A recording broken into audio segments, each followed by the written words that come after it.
আসসালামু আলাইকুম। আজকের রেসিপিটা হলো ঘরোয়াভাবে আমি যেইভাবে পিন্নি তৈরি করি আপনাদের সাথে শেয়ার করব। অল্প কিছু উপকরণ দিয়ে আমি ঘরোয়াভাবে পিন্নিটা তৈরি করি। আসলে দেখতে যেমন সুন্দর, খাইতে অনেক মজা। চলেন আপনাদের সাথে শেয়ার করি কিভাবে তৈরি করি।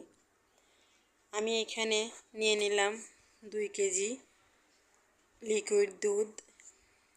ভালো করে এগুলো ভালো করে গরম করে নিতে হবে, ঘন করে নিতে হবে। যদি না নাড়াচাড়া করি তাহলে এখানে পাতিলের সাথে যদি বেজে যায় তাহলে ফ্লেভারটা ভালো আসবে না। আমি এখানে দিয়ে দিলাম, আমার ঘন করা শেষ। এখানে দিয়ে দিলাম 1 কাপ পরিমাণে পোলাও চাউল দিয়ে আমি ভালো করে লিকুইডের সাথে মিক্সার করে নেব। একটু লবণ দিয়ে দিব, কারণ লবণ দিলে ফ্লেভারটা ভালো আসে। পিন্নিতে যদি মিষ্টি এক্সট্রাভাবে মিষ্টি দেওয়া হয় তাহলে ফ্লেভারটা ভালো লাগে না, হালকা একটু লবণ দিতে হয়। দিয়ে দিলাম 2টা তেজপাতা, দিয়ে দিলাম 2টা এলাচ। এগুলো দিয়ে আমি ভালো করে নেড়ে ভালো করে ঘন করে নিতে হবে। একটু পর পর আমি চাউলগুলা দেখতে হইব, চাউলগুলা কতটুক হয়েছে। চাউলগুলা ভালো করে না গললে আমি চাউলগুলা সুন্দর করে মিক্সার করে নিতে পারবো না। যত চাউলগুলা গলবো তত আমার লিকুইডগুলো ঘন হবে।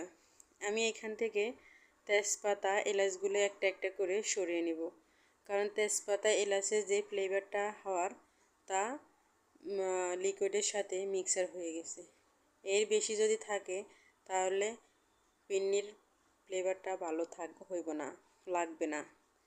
এখন আমি সবটি একটা একটা করে উঠে নিলাম। এরপরে আমি দেখব যে ভালো করে চাউলগুলা সিদ্ধ হলো কিনা। মোটামুটি সিদ্ধ হয়ে আসছে।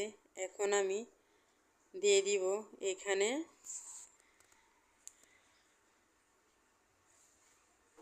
চাউলগুলা ভালো করে সিদ্ধ হতে হবে। সিদ্ধ করার পরে আমি এখানে দিয়ে দিব 1 কাপ পরিমাণে চিনি। এরপরে দিয়ে দিব দুধের গুঁড়া 2 চামচ পরিমাণে। ভালো করে আমি এগুলা নেড়ে চেড়ে ভালো করে মিক্সার করে দিতে হবে। যদি আমি মিক্সার না করে দিই তাহলে জমাট বেঁধে যাবে, তাই আমি যদি মিক্সার করে দিই তাহলে জমাট বাঁধবে না, ফ্লেভারগুলো ভালো আসবে। সবসময় মনে রাখবেন আগে চাউলগুলো সিদ্ধ করে গলায় নেবেন, এরপরে চিনি, এরপরে দুধের গুঁড়া দিবেন। তা না হলে চাউলগুলো সহজে সিদ্ধ হয় না। আমি সবগুলা দিয়ে দিলাম, এইখানে ভালো করে নেড়ে চেড়ে নিব। এখন আমি আমার চাউলগুলো সিদ্ধ হয়ে গেছে।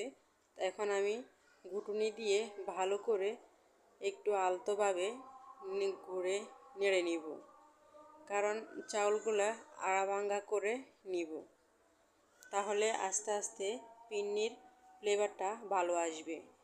আমি এইভাবে ঘরোয়াভাবে পিন্নি তৈরি করি।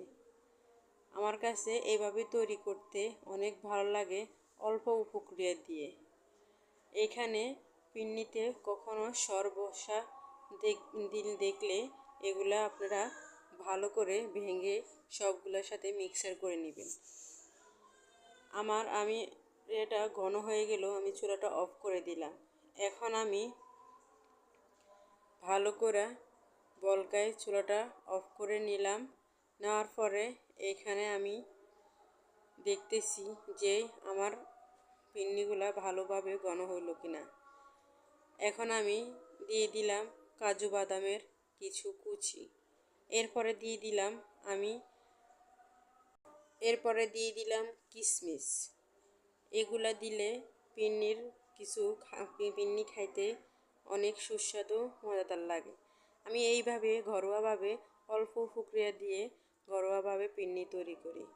সবার কাছে যদি ভালো লাগে আপনারা লাইক কমেন্ট দিবেন আর সাবস্ক্রাইব করে পাশে থাকবেন।